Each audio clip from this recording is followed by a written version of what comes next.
Neste relato, para manter clareza, a mãe será chamada de Dona Lúcia e o filho Roberto. O carro entrou na garagem como tantas outras vezes. A cancela se abriu, o portão rangeu, e por um momento tudo parecia exatamente igual ao que ele deixou há semanas. A mesma pintura branca, o mesmo jardim podado por funcionários, o mesmo quadro de família no hall, com sorrisos presos em 2010. Mas havia um silêncio ali que não se encaixava. Um silêncio pesado, como se a casa tivesse prendido a respiração para não denunciar o que acontecia dentro. Roberto estacionou, foi até a porta e notou algo fora do lugar antes mesmo de tocar a maçaneta. A luz da sala, que costumava ficar acesa até tarde, estava baixa. A cortina entreaberta deixava entrar um filete de luar que desenhava uma faixa no tapete.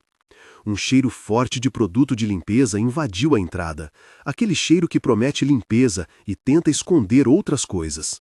Ele empurrou a porta. No chão, Dona Lúcia dormia, ou parecia dormir. Seu corpo magro estava sem a rigidez de quem simplesmente descansou. Havia marcas roxas nas laterais dos braços, sombras nos joelhos, a blusa amarrotada. A cabeça apoiada em um travesseiro improvisado. Ao lado, uma cadeira tombada, um par de meias que não combinavam, uma pilha de folhas dobradas com anotações. Roberto quase não acreditou no que via. Um pedaço da casa que sempre lhe trouxe conforto, agora parecia um cenário de abandono. Ele se ajoelhou. O chão estava frio sob a palma da mão. Os dedos dela moveram-se levemente quando ele chamou. Havia poeira fina no batente do rodapé, marcas na quina do móvel que não estavam ali antes. Um comprimido úmido, amassado no canto do tapete. Mãe? A voz saiu como se viesse de um espelho distante. Ela abriu os olhos. Olhos que, por um segundo, procuraram algo que ele não foi capaz de dar naquele momento. Lembranças, reconhecimento, talvez perdão. Ele trouxe a imagem de quando criança, dela amarrando fitas no cabelo dele, dela soprando a febre, dela contando histórias de vento e chuva. Tudo colidiu com a cena imediata, a casa, as marcas, a ausência. Ele se ajoelhou. O chão estava frio sobre a palma da mão. Os dedos dela moveram-se levemente quando ele chamou. Havia poeira fina no batente do rodapé, marcas na quina do móvel que não estavam ali antes. Um comprimido úmido, amassado no canto do tapete. Mãe? A voz saiu como se viesse de um espelho distante. Ela abriu os olhos. Olhos que, por um segundo, procuraram algo que ele não foi capaz de dar naquele momento. Lembranças, reconhecimento, talvez perdão. Ele trouxe a imagem de quando criança, dela amarrando fitas no cabelo dele, dela soprando a febre, dela contando histórias de vento e chuva. Tudo colidiu com a cena imediata, a casa, as marcas, a ausência. Ele a levou ao hospital naquela noite. No carro, o ar-condicionado ligado, o céu limpo parecendo menor, mais íntimo, e a sensação de que cada quilômetro o empurrava para longe de meses de ausência. Roberto tinha dinheiro, sempre teve. O cofre, as transferências, a conta que pagava mensalmente para os cuidados da mãe. Pagou por enfermeira, por planos, por visitas esporádicas de conforto. Pagou para que a vida dela fosse segura. E, ainda assim, ali estava ele, diante de um corpo frágil no chão da sala, vendo o preço que seu distanciamento cobrara. No hospital, os médicos falaram com cuidado, não deram rótulos, deram possibilidades. Sinais de desnutrição leve, desidratação em começo, hematomas que poderiam ser consequências de quedas repetidas ou de manipulação. Há indicações de episódios prévios, disse a médica, com um olhar que misturava profissionalismo e pena. Precisamos investigar. Palavras que deveriam ser simples tornaram-se lâminas na consciência dele. Ele não sabia, mas começava ali uma investigação que abriria portas velhas e outras que ele talvez preferisse manter fechadas. Se essa história está mexendo com você, inscreva-se para acompanhar até o fim. Roberto passou a noite em claro. Deambular pelo corredor do hospital lembrava-lhe que o tempo também foi cúmplice. Quantas chamadas não atendidas, quantos anos de prioridade pelo trabalho. Ele lembrava as ligações para assistente pessoal, os pagamentos acertados via aplicativo, as mensagens curtas marcadas com corações. Parecia que, com dinheiro, ele havia comprado segurança. Nunca imaginou ter que comprar presença. Ao voltar para casa, as luzes já estavam apagadas, mas a impressão de algo escondido persistia. Ele sabia o nome das pessoas que cuidavam de sua mãe. Ana era a cuidadora principal contratada. Havia também uma substituta chamada Jéssica, que vinha algumas vezes por semana. Havia a irmã dele, Patrícia, que morava em outra cidade e alegava estar sobrecarregada no trabalho. Havia o tio Ademar, um homem de presença pesada nas reuniões familiares, acostumado a opinar sobre tudo. E havia relatos tênues de uma vizinha, Dona Cida, que às vezes ouvia ruídos à noite. Ele começou onde qualquer filho faria quando a culpa se torna combustível. Vasculhou a casa com olhos que buscavam mais do que objetos. Prefiro pensar que ele procurava respostas, mas, na verdade, buscava desculpas para o que não havia feito. Hipótese após hipótese se formava na cabeça. Quedas acidentais, negligência por esquecimento, alguma doença degenerativa ou algo mais sombrio. A primeira coisa que encontrou foi uma caixa, escondida sob o guarda-roupa. Dentro, relatos de consultas anteriores, panfletos de farmácia, recibos. Havia também uma nota, escrita com a caligrafia trêmula de Dona Lúcia. Não quero ser peso, não quero atrapalhar o trabalho dele. Tantas vezes aquela frase parecia silenciosa, repetida entre as lacunas dos telefonemas não atendidos. Roberto segurou a folha e sentiu as letras queimarem como acusações que ele não havia recebido antes. Na cozinha, uma prateleira com remédios fora de ordem. Alguns medicamentos vencidos, outros não muito usados. Uma receita rasgada. Havia também uma mensagem no celular da mãe, antiga, de um número que ele não reconheceu. Vá com calma, dizia um trecho. Em outra linha, registros de saques pequenos, feitos nos últimos meses, somas modestas que, juntas, desenhavam um padrão. Não necessariamente um crime, mas algo que merecia explicação. Roberto começou a conversar com quem podia. A vizinha Joana foi a primeira a atender a sua batida. Joana tinha olhos que pareciam ter ouvido os muros da rua. Às vezes, eu escuto ela sozinha, disse, hesitando. Lembro de noite esses gritos, uns solavancos, mas eu pensei que era só a casa, sabe? Idade, cama velha. Ela entregou o que tinha. Gravações no celular, pequenos áudios com ruídos e uma vez uma voz abafada no meio da madrugada. Não é que eu queira me meter, ela falou rápido, como se pedisse desculpas por existir. Mas eu senti que havia algo errado. Dona Cida, outra vizinha, era mais direta. Teve coragem de se aproximar quando viu as luzes apagarem por dias seguidos. Eu bati na porta, contou. Ninguém atendeu. A casa cheirava forte e eu vi a cadeira tombada pela janela. Eram relatos que, isolados, poderiam ser descartados. Juntos, formavam um mapa de negligência, ou de um abandono que ninguém quis nomear. Roberto conversou com Ana, a cuidadora. Ana tinha a voz vacilante de quem já fora acusada de coisas que não cometeu. Eu faço o meu melhor, disse. Ela estava bem a maior parte do tempo. Às vezes ela dizia que não queria incomodar. Às vezes a senhora Lúcia pedia para ficar sozinha. Eu conversei com o senhor algumas vezes, quando precisei de autorização para comprar fraldas, itens, mas o senhor sempre autorizou. A conversa ficou tensa quando Roberto perguntou sobre noites em que a mãe poderia ter caído. Ela teve algumas quedas, admitiu Ana, mas sempre achei que eram pequenas. A idade faz isso. Olhos para o lado, mãos que dobravam o avental.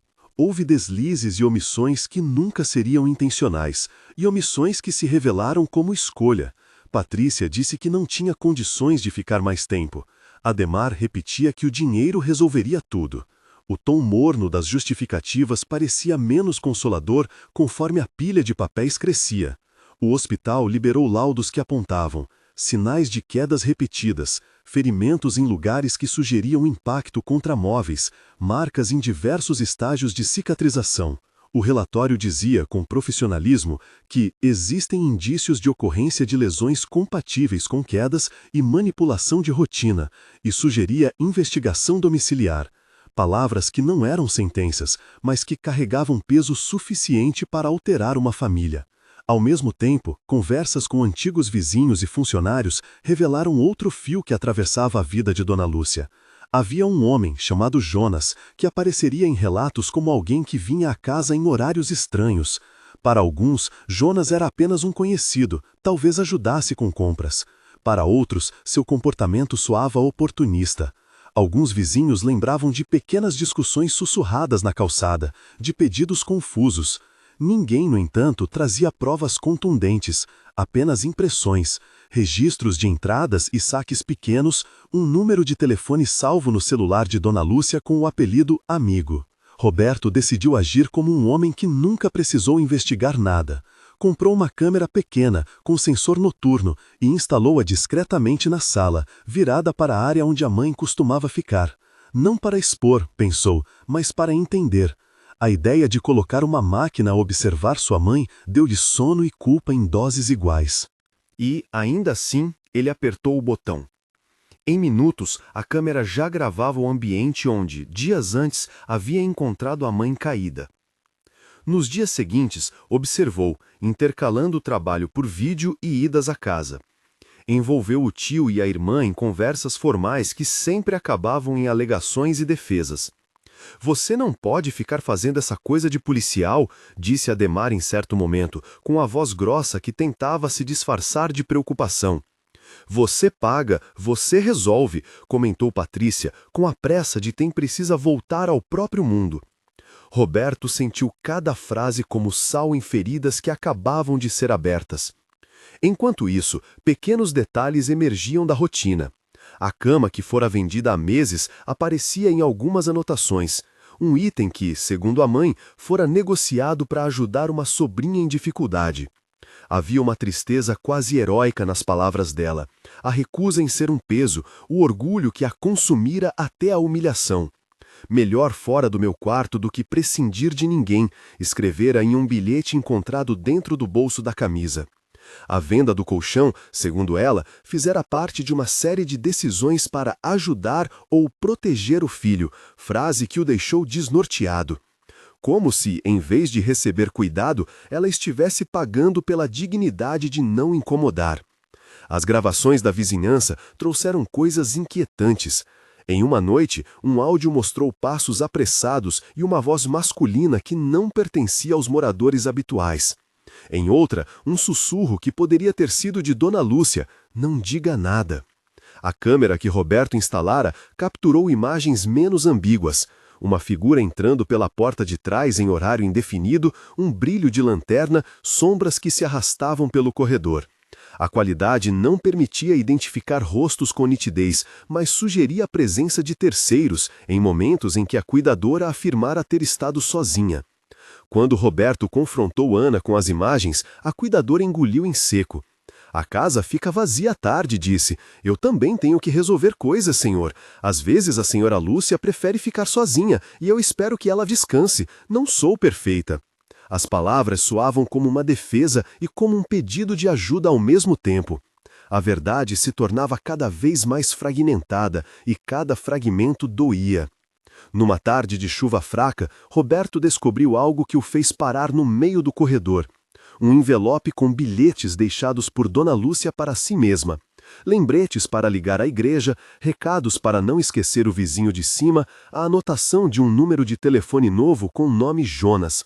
Havia também uma lista de pequenas vendas: mesa, R$ 200, colchão, 350, relógio, 150. Tudo muito humilde e tudo escrito com uma calma que atravessava o seu entendimento, como se ela tivesse vendido preciosidades para preencher vazios menores. Ele também encontrou cartas que nunca foram enviadas, endereços riscados, palavras de perdão que não chegaram a ninguém. Em uma delas, ela escrevia: "Se eu atrapalhar, perdoe." Eu quis poupar. A tinta parecia antiga, as linhas trêmulas denunciavam o tempo. Roberto leu e sentiu que cada letra era uma culpa transferida da mãe para si mesmo. "Por que não me contou?", perguntou, mais para si do que para qualquer outra pessoa. À medida que juntava evidências, uma pergunta o afligia. Ninguém tinha parado para escutar Dona Lúcia? As pessoas vinham, trocavam as fraldas, trocavam remédios, assinavam planilhas, tiravam fotos para enviar ao filho distante como prova da presença profissional. Mas quem tinha de fato conversado com ela sobre medo, sobre a vontade de vender coisas para ajudar outros, sobre o peso de não ser um estorvo? A resposta era incômoda. Poucos. A tensão cresceu quando um extrato bancário antigo apareceu entre os papéis. Saques feitos em datas em que a cuidadora afirmava que estivera presente. Transferências pequenas para um número desconhecido. Tudo isso não significava automaticamente crime. Não era prova de exploração financeira. Mas, combinado com as imagens, com as vozes na vizinhança e com a venda de bens, formava um quadro que exigia perguntas mais profundas. Numa conversa entre vizinhas, Dona Cida lembrou de uma vez em que presenciou uma discussão na calçada. Não ouvi coisas bonitas, disse ela.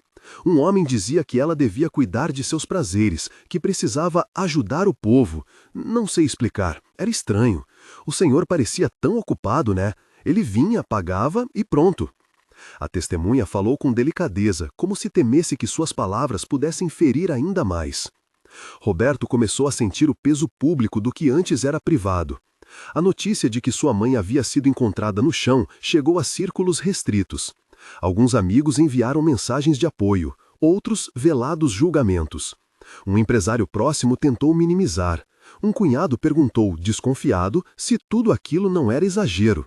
A família se dividiu entre a defesa automática de quem sempre cuidara das aparências e aqueles que agora viam uma dissonância intangível. A insistência dele em entender os detalhes fez com que a casa revelou outras camadas. Havia bilhetes dobrados no forro de um armário com recados de vizinhos. Havia uma caixa com fotos recortadas, imagens de família com rostos sorridentes. Havia também um documento assinado que autorizava tratamento domiciliar, com o nome de uma clínica particular. Roberto ligou para a clínica. O depoimento do atendente foi burocrático, sem calor. A senhora era acompanhada por nossa equipe, sessões semanais. Às vezes solicitávamos reposição de materiais. Os pagamentos vinham em ordem. Nada que imediatamente culpasse alguém. Mas a sensação era de que o formalismo havia sido usado como remédio para o que precisava mesmo era de conversa. Em uma noite, após jantar rápido na cozinha vazia, ele revisou de novo as imagens da câmera. Pausas, movimentos, nada explícito. Um homem entrando no corredor, a figura inclinando-se sobre uma cadeira, vozes baixas, palavras abafadas. Em um momento, a câmera gravou um manuseio brusco de um objeto. Em outro, uma mão ajudando a ajeitar um cobertor. A ambiguidade das cenas era o pior dos monstros. Podia ser ajuda, podia ser apropriação. Roberto sentiu que estava caminhando por uma corda bamba, entre o desejo de proteger a mãe e o medo de acusar sem provas. A esse ponto, a cidade parecia pequena demais para conter todas as perguntas. Havia uma pressão crescente para que alguém respondesse. Amigos sugeriam procurar polícia, outros recomendavam cautela para não transformar tudo em espetáculo. Roberto, movido por uma mistura de remorso e raiva, decidiu registrar uma queixa formal apenas para que os fatos fossem documentados. Não para apontar culpados, mas para que o caso tivesse registro e não fosse enterrado pela rotina. Enquanto isso, uma visita de última hora mudou temporariamente o tom das coisas. Jonas, o homem que aparecia nas mensagens e nas anotações, foi visto por um vizinho entrando no prédio. A simples confirmação da presença dele reacendeu as suspeitas. Alguns moradores diziam que ele era um conhecido por ter ajuda de idosos vulneráveis. Outros lembravam que sempre houve rumores sobre conversas que envolviam dinheiro e favores. Ninguém tinha provas de delito. Havia testemunhos, recortes, linhas de registro. A distinção entre rumor e evidência ainda não estava clara. O conflito familiar escancarou-se em uma reunião tensa. Roberto, de pé na sala, colocou sobre a mesa documentos, fotos e as imagens captadas pela câmera. Sem grandes revelações, mas com suficiente material para causar desconforto. Patrícia, de braços cruzados, falou com firmeza. Você exagera, Roberto. Você está transformando tudo em uma novela. Ana sempre fez o possível. Ademar olhou com desdém. E Ana segurou a própria respiração, como se a acusação estivesse à espera de um veredito. O que você quer provar? Perguntou Patrícia. A acusação mascarava medo. O medo de que, ao admitir descuido, teriam que assumir responsabilidades que o dinheiro não cobria. Tempo, presença, vergonha. Roberto respondeu com calma, que não queria apontar dedos, apenas encontrar a verdade. E então mostrou o que tinha. A lista de vendas da mãe, as transferências, as gravações de voz, as imagens com a figura entrando. Não eram provas criminais, eram pistas. Eram retalhos de uma vida que vinha sendo costurada por omissões. A tensão explodiu quando Ana, em lágrimas, confessou que certa vez precisou se ausentar mais de 2 horas naquela tarde porque havia sido advertida por problemas de saúde na família. Eu deixei a casa trancada, as janelas fechadas, disse. Ela pediu para ficar, ela disse que queria descansar sozinha. Eu confiei. A defesa de Ana era ao mesmo tempo sua confissão. O vazio deixado no cuidado por razões variadas, vida pessoal, rotinas profissionais, economia do afeto, foi um fator que, inadvertidamente, deixou espaço para outras pessoas entrarem. E então, quando parecia que o quebra-cabeça ia tomar forma, veio a ligação de um hospital público com um pedido de colaboração. Há um caso semelhante, disse a voz do outro lado. Havia outros idosos com relatos parecidos em bairros próximos. A coincidência lançou sobre o caso de Dona Lúcia uma sombra mais ampla. Poderia haver uma rede de exploração? Eram apenas ecos de negligência comum? Ou algo mais articulado, com indivíduos que aproveitavam da solidão alheia? Roberto começou a perceber que o problema não era exclusivamente pessoal, era estrutural.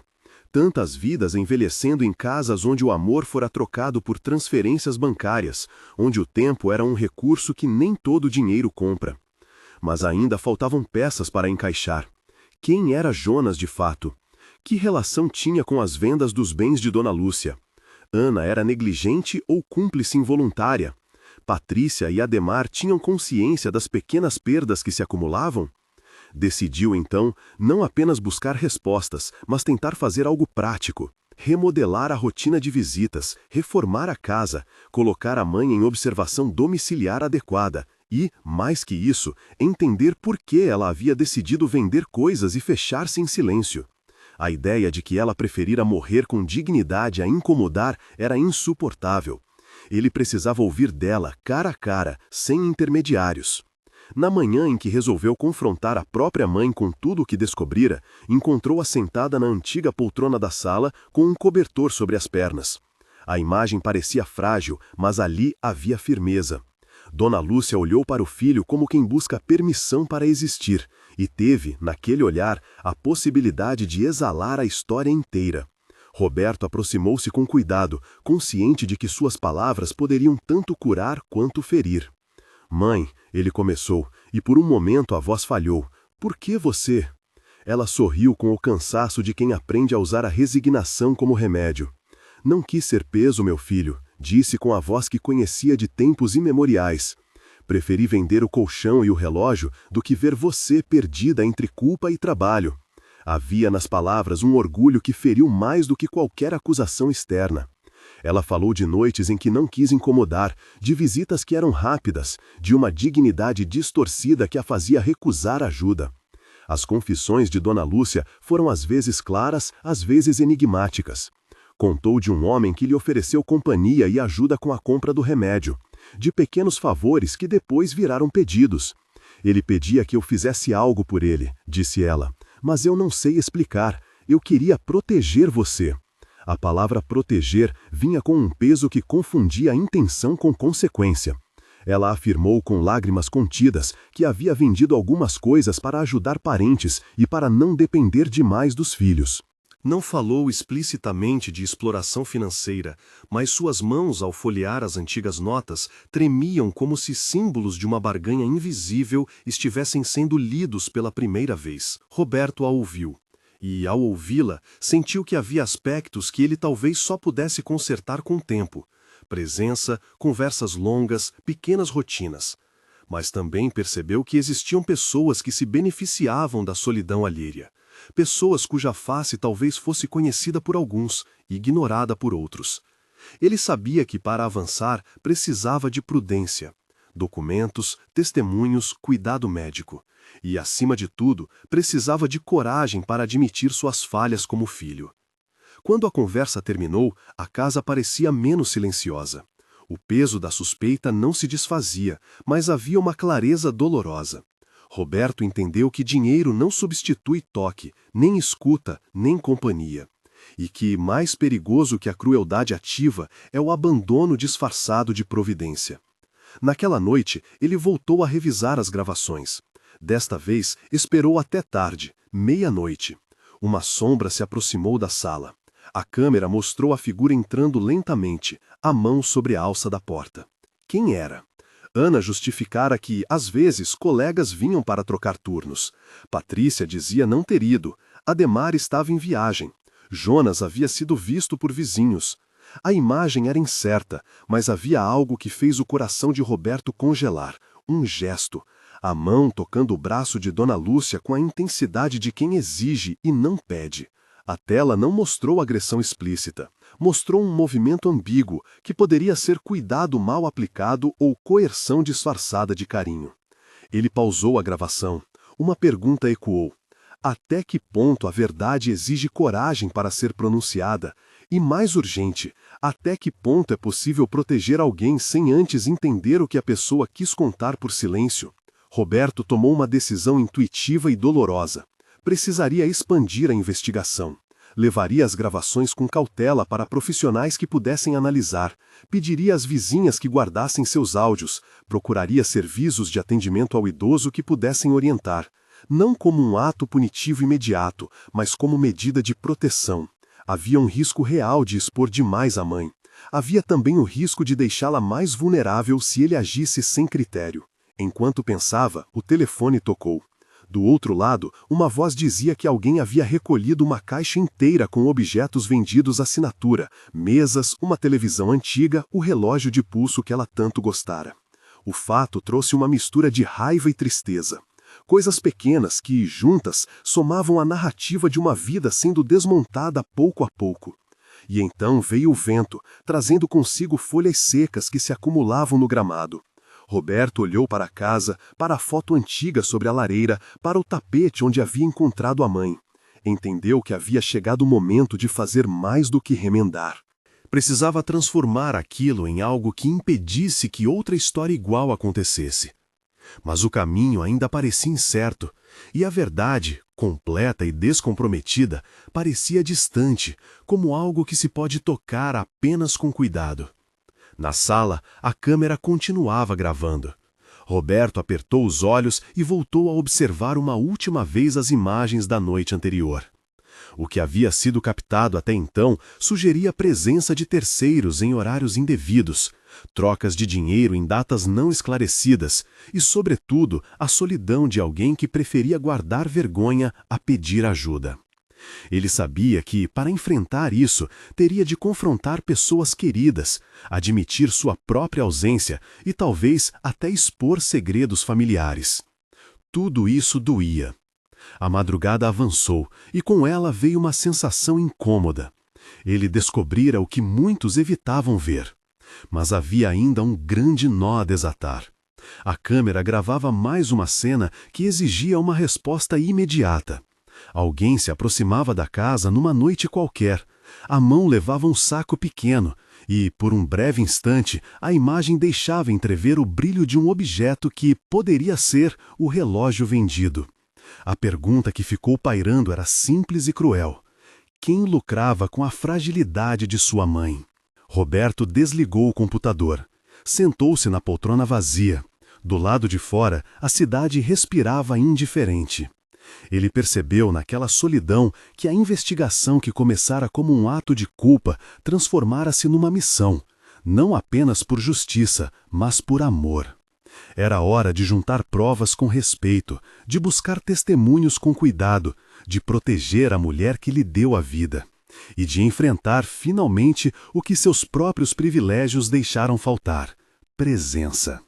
A noite ainda aguardava respostas. Ele saberia em breve que algumas chegariam em formas que jamais imaginara. Um telefonema, uma confissão, uma recusa. Mas também sabia que havia algo que não mudaria. A necessidade de estar ali, de olho no que antes apenas delegava, de escutar o que foi dito em bilhetes e no silêncio. E então, quando a madrugada parecia desistir, o celular tocou com uma mensagem anônima que dizia apenas: "Vá ao depósito atrás da igreja, você encontrará pistas sobre as vendas." A mensagem não ajudava com certezas, mas oferecia um fio que, se puxado, poderia desfiar mais do que roupas gastas. Roberto olhou para a casa, para a mãe que dormia inconstante na poltrona, e decidiu: não iria esperar mais. Antes de qualquer ação definitiva, havia que pesar riscos, proteger evidências e, sobretudo, não transformar a vida de Dona Lúcia em espetáculo público. Ele se levantou, pegou uma bolsa pequena com documentos e colocou o casaco. À medida que caminhava para a porta, sentiu que o caso já não era só dele. Era de toda uma comunidade que, de alguma forma, fechara os olhos. E enquanto trancava a casa, prometeu a si mesmo uma coisa clara. Faria o que fosse necessário para que a mulher ali dentro, aquela que tantas vezes preferia carregar a vergonha sozinha, recuperasse a dignidade. Sem pressa, sem alarde, com passos firmes. Ao sair, deixou a câmera gravando. Havia algo ali que precisava ser visto de novo. Algo que, talvez, contivesse a chave para o que ocorrera. Ele caminhou até o carro, a chuva começando a bater levemente no para-brisa, e o coração apertado entre o desejo de reparar e o peso de tudo o que ainda estava por revelar. A porta do carro fechou. A estrada à frente não prometia respostas fáceis. O depósito atrás da igreja cheirava a ferro e papel velho. Havia pilhas de móveis empilhados, uma fileira de caixas com etiquetas rasgadas, um gato magro que cruzou de um canto para o outro e o som de chuva batendo no telhado metálico. Roberto empurrou a porta de madeira com cuidado, sem anunciar sua presença. A mensagem anônima tinha sido simples: "Vá ao depósito atrás da igreja. Você encontrará pistas sobre as vendas." Não garantia nada além de expectativa, e, naquele momento, expectativa já era um alívio. O homem no balcão olhou para ele com desconfiança quando Roberto perguntou pelas vendas de móveis usados do bairro. "A gente recebe encomenda e deposita", disse, guardando uma caneta atrás da orelha. "Tem um registro, mas precisa de documento." Roberto mostrou o crachá da empresa, falou do nome da mãe, disse que estava averiguando coisas. A burocracia foi o primeiro obstáculo. Quando o funcionário abriu a gaveta e puxou um livro de notas, havia uma caligrafia irregular que se destacava. "Colchão, R$ 350. Jonas." Havia mais linhas com mesa, relógio, televisão, todas associadas ao mesmo nome. Ao lado, um recibo datado de meses atrás registrava a retirada por um número de telefone que constava também na lista de contatos do celular de Dona Lúcia. Não eram provas de crime, eram, no máximo, rastros. Mas, somados às gravações, às vendas, às mensagens e às pequenas transferências, formavam um padrão que pedia explicações. Roberto guardou cópias fotográficas das páginas. Do lado de fora, a chuva aumentou. Ele sentou no banco do carro e sentiu o peso da descoberta cair como água fria. Alguém, ou um conjunto de circunstâncias, aproveitara a fragilidade de sua mãe. A primeira pessoa que procurou depois do depósito foi Jonas. Não por sede de vingança, mas por necessidade de ouvir a versão direta. Perguntas simples: por que retirou os objetos? Por quem recebeu o dinheiro? Que relação tinha com Dona Lúcia? Jonas tinha um perfil que se encaixava no que tantos haviam descrevido. Um homem de fala fácil, que conhecia gente, que sempre oferecia uma mão onde havia solidão. Encontrá-lo não foi difícil. A vizinhança sabia onde ele costumava ficar. Um pequeno apartamento de aluguel na periferia, cheio de móveis remendados e cheiro de café. O que Jonas disse foi, em parte, a explicação que já circulava em sussurros pelas vizinhanças. "Eu ajudava a senhora", disse ele, com voz que tentava parecer firme. "Às vezes ela me dava umas coisas para ajudar nas minhas contas. Não sei de nada de golpes." A defesa parecia simples demais. Quando Roberto mostrou as páginas do depósito, Jonas hesitou. "Isso era para cobrir umas despesas, umas compras. Ela dizia que não queria incomodar. Eu só fazia o que me pediram." Questionado sobre transferências, sobre saques, sobre quem lhe entregava dinheiro, falou de pequenos pagamentos, de agradecimentos, de favores trocados. Confessou que às vezes pegava os objetos e vendia porque precisava pagar dívidas. Não afirmou mais do que aquilo e, ao mesmo tempo, disse o suficiente para acender suspeitas entre os presentes. Roberto ouviu, mas não deu ouvido só a Jonas. Voltou a conversar com Ana, a cuidadora, em um tom que procurava ser mais investigativo do que acusatório. A conversa teve camadas. Ana contou que enfrentava dificuldades pessoais, que o salário era apertado, que havia momentos em que a casa ficava sozinha, porque era inevitável. Consultas de família, problemas de transporte, emergências próprias de uma vida que não parou só porque ela cuidava de outra. Havia vergonha quando falou. Eu deixei entrar, disse. Ele vinha às vezes, eu pensei que ele ajudava, que era um amigo, e a senhora Lúcia gostava de conversar com ele. Havia culpa presente nas palavras, não apenas justificativa. Ao mesmo tempo, Roberto procurou a irmã Patrícia e o tio Ademar. A reunião familiar desta vez não foi para debates frios. Foi um confronto de lugares comuns, negação, defesa, remorso. Patrícia admitiu que não vinha com regularidade. O trabalho, as crianças, os prazos, todas as desculpas que, agora ditas em voz alta, soavam como culpa. Ademar, sempre duro na fala, teve menos recuo. Ninguém imaginou que fosse para tanto, murmurou ele, como se tentasse encerrar uma história que ganhou contornos perigosos. No entanto, havia algo que ninguém poderia negar. Dona Lúcia, quando questionada diretamente, revelara um desejo antigo de não atrapalhar. Era uma decisão trágica, nascida do orgulho e do medo. Não queria ser peso, repetia em frases soltas. Às vezes, a explicação vinha misturada com confusão. Eu só queria fazer por minha conta, dizia, ajudar os outros. Aquilo para Roberto doía de uma maneira nova. Não se tratava apenas de violência externa, mas de uma cultura de silêncio e autoexclusão que se instalara como remédio na vida dela. As gravações da câmera que ele havia instalado passaram a ser analisadas com mais cuidado técnico. Especialistas que ele procurou gostaram da prudência com que as imagens tinham sido feitas.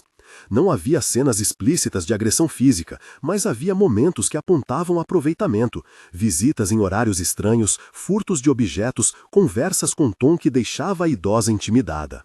Quando mostraram às vizinhas e a Ana, as reações foram de reconhecimento. É ele, disse Dona Cida, apontando para a tela. Sempre disse que ele estava ali, parecia que ajudava. Mas entre ajudar e explorar, a linha era tênue e ninguém poderia cruzá-la sem o risco de erro.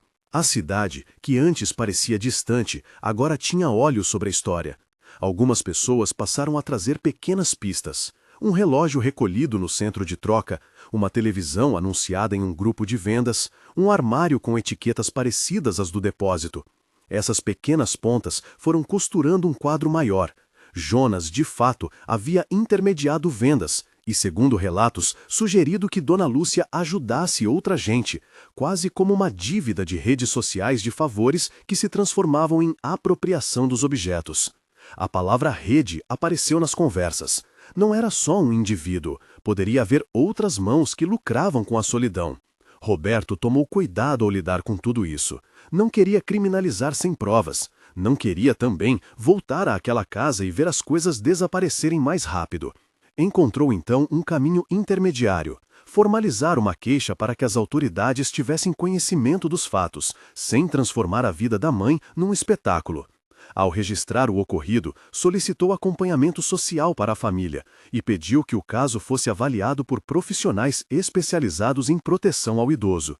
A atitude foi bem vista por algumas vizinhas, que passaram a colaborar com depoimentos. A investigação formal trouxe mais fatos, e a maioria era feita de pequenas verdades.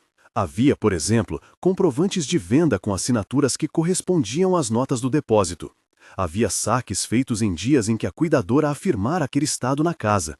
Havia mensagens no celular da mãe para Jonas, pedindo que não falasse nada, e registros de ligações tardias. Tudo aquilo, entretanto, ainda era fragmentado. O ponto de clímax, a materialidade do que se passara, precisava da voz que mais importava, a própria Dona Lúcia. O encontro que mudou o rumo das coisas aconteceu de maneira quase tímida. Não foi em flagrante, nem em gritos, mas na sala onde tantas memórias haviam sido guardadas. Roberto sentou numa cadeira em frente à mãe, e por um tempo ambos ficaram em silêncio. Não era o silêncio de antes, havia agora consciência e urgência. Ele abriu uma das pastas com papéis e deixou que ela visse, sem pressão, os registros das vendas, as fotos das coisas que ela lembrava com carinho, os recibos. À medida que folheava, Dona Lúcia começou a falar, e suas palavras trouxeram à tona motivações que a família desconhecia. Eu vendi para ajudar, disse ela, mas havia algo mais. A venda não era apenas para ajudar parentes, era também uma forma de manter controle. Quando eu dava alguma coisa, parecia que eu ainda mandava em alguma parte da minha vida, confessou. Se aceitasse tudo, eu me sentia como um objeto. Havia ali um nó de orgulho e medo que se transformara em decisão. Recusar ajuda, vender bens, aceitar companhia de estranhos que elogiavam sua fortaleza. Era fácil para alguém, de fora, chamar isso de erro. Era mais humano ouvir que, na mente dela, aquilo era uma defesa. Ao falar de Jonas, sua voz tremia, mas não por medo apenas. Ele vinha e me dizia que era para o bem, contou. Aparecia com soluções e com compras. Eu não queria que vocês fossem obrigados a ficar. Não havia uma narrativa direta de coerção, mas havia menções a pedidos constrangedores, a cobranças sutis e a favores que se traduziram em saques e vendas. Eu não contava porque achava que vocês me veriam fraca, disse ela, e eu não queria isso. As confissões foram como janelas que abriram o interior da alma. Não se tratava apenas de atos, mas de escolhas dolorosas feitas na solidão. Roberto ouviu sem interromper. Havia raiva, claro, e havia também uma compaixão que emergiu com força. Ele viu que a mãe combinava resistência e fragilidade de uma maneira que não se resolvia apenas com queixas. Precisava haver reparação, sim, medidas jurídicas quando cabíveis, mas também precisava haver oferta de escuta e reaproximação. Era necessário, sobretudo, que ela não precisasse mais inventar modos de manter independência à custa da própria segurança. Decidiram, então, por etapas. Primeiro, Roberto contratou uma equipe de assistentes sociais para avaliar a situação doméstica e traçar um plano de proteção que respeitasse a autonomia de Dona Lúcia. Fez também um acordo com o depósito para identificar os compradores dos móveis, tendo em vista que nem sempre as vendas constituíam crime. Havia pessoas que compravam sem saber a origem. Quando localizavam compradores que conseguiam provar boa-fé, devolviam parte do valor como forma de recompor, quando possível. Quando havia indícios mais sólidos de apropriação indevida, registravam para investigação. Segundo, Roberto tratou de substituir a figura de quem paga pela figura de quem acompanha. Demitiu a ideia confortável de que transferências bancárias bastavam e assumiu um compromisso de presença. Redesenhou sua rotina, reduziu viagens, delegou parte das responsabilidades da empresa, fez questão de almoçar ao menos 3 vezes por semana com a mãe. O gesto não era apenas simbólico. No primeiro mês, a mudança já se notava nos olhos dela, menos preocupação, menos tensão nos ombros.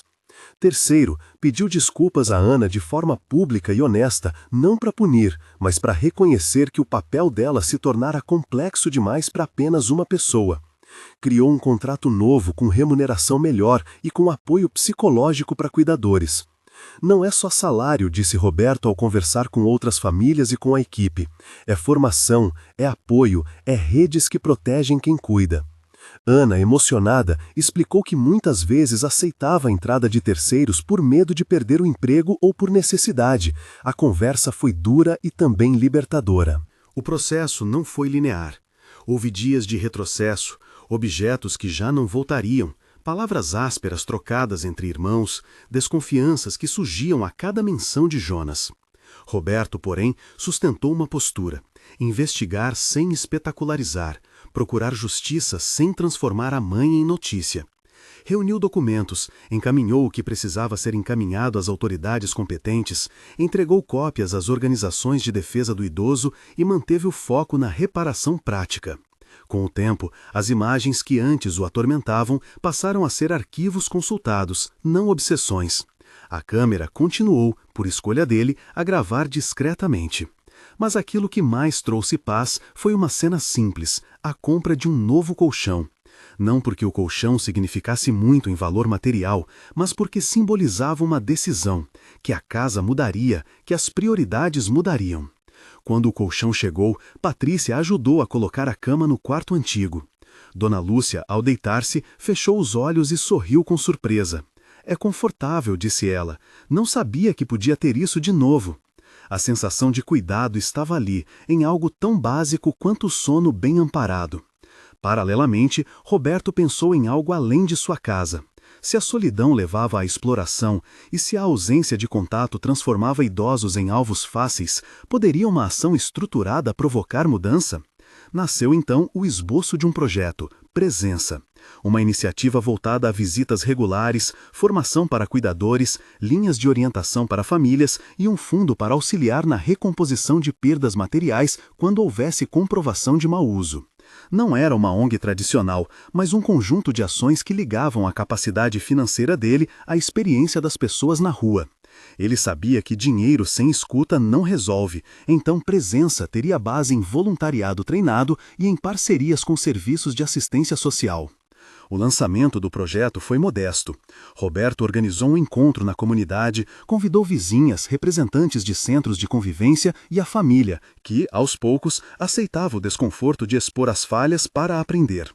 No dia, Dona Lúcia esteve presente. Sentou-se num canto e observou as pessoas conversarem sobre rotinas, sobre prevenção, sobre como identificar sinais de exploração.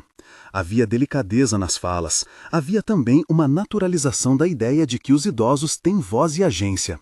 Ela acabou por falar em público, poucas palavras que foram suficientes para emocionar. Eu errei, disse, mas não quero que outros escolham o silêncio por medo. As palavras vieram curtas e firmes, e quando terminou, ganhou aplausos tímidos e sinceros. Os meses seguintes trouxeram pequenas transformações concretas. A casa foi reformada, corrimãos colocados no corredor, iluminação melhorada, uma cama firme e um tapete novo. Havia agora uma rotina de visitas coordenada por Presença. Pessoas que vinham para conversar, para ler jornais, para fazer companhia nos almoços. Havia delicadeza nas falas, havia também uma naturalização da ideia de que os idosos têm voz e agência. Ela acabou por falar em público, poucas palavras que foram suficientes para emocionar. Eu errei, disse, mas não quero que outros escolham o silêncio por medo.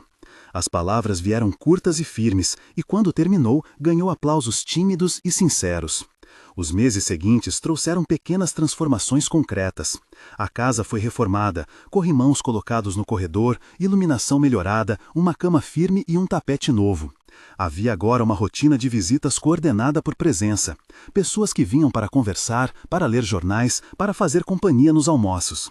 Ana recebeu formação complementar e passou a coordenar um pequeno grupo de cuidadoras que se comunicavam entre si e com a família sobre as rotinas e possíveis intercorrências. Patrícia, que antes se esquivava, passou a participar dessas reuniões mensais. Ademar, com resistência, também começou a ir aos encontros, mais por convicção do que por convívio, mas foi um começo. Houve também reparações que não eram apenas materiais. Dona Lúcia retomou atividades que gostava, bordar, participar de grupos da igreja, fazer visitas curtas a amigas. A presença do filho mudou a dinâmica. Em vez de transferir recursos, ele agora somava tempo. Quando viajava, mandava mensagens detalhadas e marcava chamadas de vídeo para que a mãe pudesse vê-lo. Havia constrangimento às vezes. Ela ainda resistia a receber ajuda. Mas quando a mão dele parecia insistir demais, ela lembrava. Você já fez mais do que devia. E Roberto respondia, humilde. Fiz o que devia como filho. A figura de Jonas seguiu sob investigação.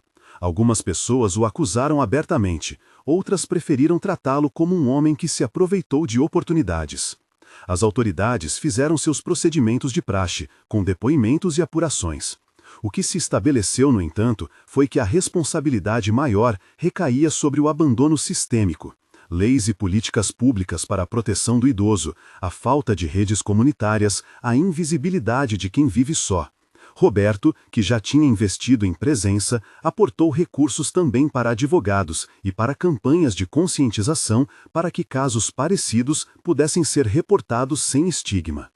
Com o tempo, a história de Dona Lúcia deixou de ser apenas uma dor particular para se tornar um caso que mobilizava. Mas Roberto fez questão de que a exposição tivesse limites. Sempre que alguém pedia detalhes sensacionalistas, ele recusava. Nossa intenção é proteger, não expor, dizia. O tom público do projeto era de empatia, não de julgamentos. As reportagens que vieram foram tratadas com cuidado e Roberto impôs regras. Nada de imagens humilhantes, respeito à privacidade, foco nas soluções. Era uma forma de honrar a dignidade que tanto havia faltado. O clímax emocional para ele foi mais privado do que público. Numa tarde de domingo, enquanto colocava o jardim em ordem, sentou-se ao lado da mãe na varanda. O sol batia abaixo, dourando as folhas do ipê.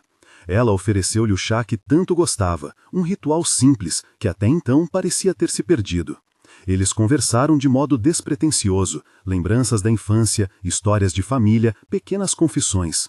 Em determinado momento, Dona Lúcia segurou a mão do filho e disse: "Eu queria te poupar da dor de me ver fraca."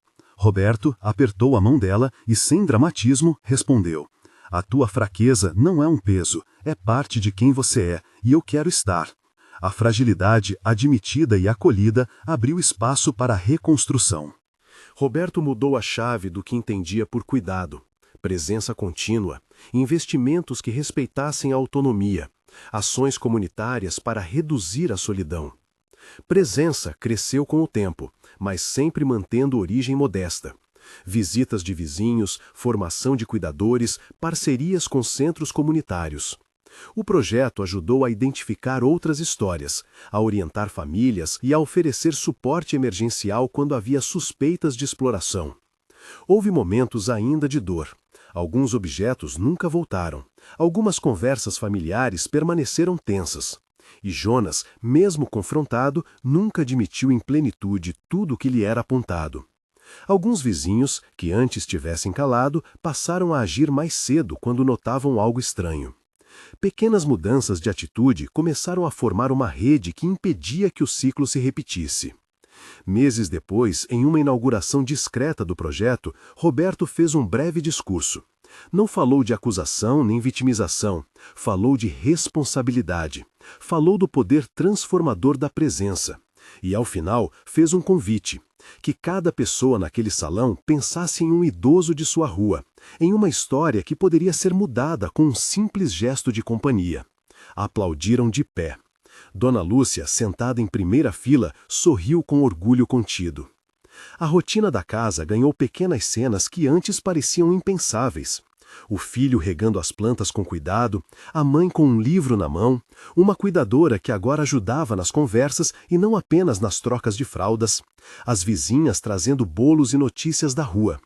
A cama nova tornou-se símbolo, não de consumo, mas de respeito. O colchão que ela havia vendido voltou de outra forma, consertado, substituído, como promessa cumprida. Nem tudo foi perfeito. Houve dias em que a memória de Dona Lúcia falhava mais. Houve noites de incerteza. Mas havia, agora, um arranjo de segurança. Havia também uma família que havia aprendido, do modo mais difícil, que dinheiro compra conforto material, mas não compensa a ausência de presença. Roberto aprendeu a valorizar o tempo de forma diferente. Sua carreira seguiu, mas com limites. Reduziu viagens, delegou compromissos e passou a priorizar o que uma vez havia negligenciado.